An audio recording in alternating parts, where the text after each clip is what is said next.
খুব ভালো লাগে এই কথাগুলো শেয়ার করতে পারলে, এবং আমরা বাইরে বেরোলে অনেক অভিজ্ঞতা হয়। রিসেন্টলি আমার এক জায়গায় নিমন্ত্রণ ছিল, মানে ইনভাইট করা হয়েছিল, এবং সেটি ছিল বিয়ে বাড়ি। সেখানে আমারই পরিচিতি একজন, এবং শরীর অসুস্থতার কথা তো এখন ঘরে ঘরে। সে বলছে আমার মোটামুটি সবই আছে, গত বছর আমার স্ট্রোক হয়েছে, এখন আমি রাতে খুবই মেনটেন করে খাই, অনেকটাই আমি মানি। দুধ দিয়ে আমি খাই, রুটি খাই, 2টো রুটি খাই, গ্যাসের প্রবলেমও খুব মারাত্মক, সব কিছু খাই না।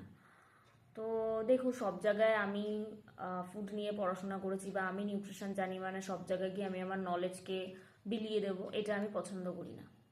ঠিক আছে, বা সেটা মানুষও নিতে চায় না, মানুষের মধ্যে সেই অ্যাওয়ারনেস নেই। এটা আমি যতটুকু বাইরে বেরিয়েছি, চেম্বারে গেছি বা কথা একদমই অ্যাওয়ারনেস নেই।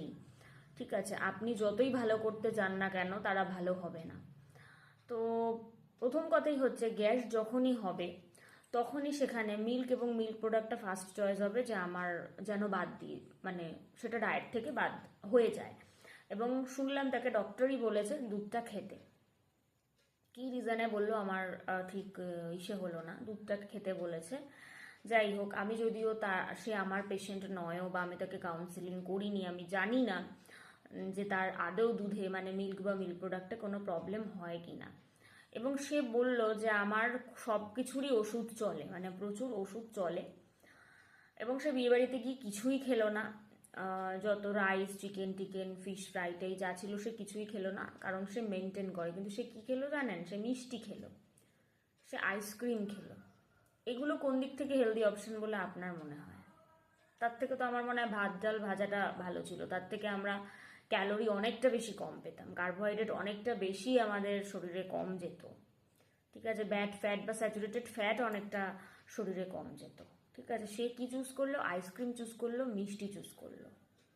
এবং আমার এটা মানে পুরো বিশ্বাস যে সে কিন্তু এটা মানে রেগুলার না করলেও কিন্তু সে কিন্তু এটা করে, মানে তার মধ্যেটা যে মিষ্টি বা আইসক্রিম এই টাইপের জিনিসগুলো খেলে আমার খুব একটা ক্ষতি হবে না।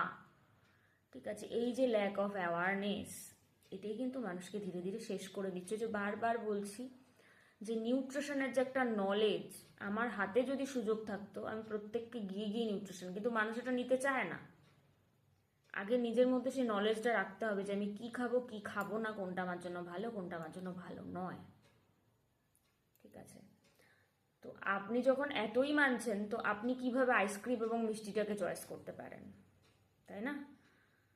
এবং আমাদের এখানে মানুষের মধ্যে নলেজ না হওয়ার কারণ হচ্ছে, আমি আবারও বলেছি যে ডক্টর, ঠিক আছে, তারা নলেজ হতে দেয় না, তারা ডায়েটিশিয়ানের কাছে পাঠাতে চায় না।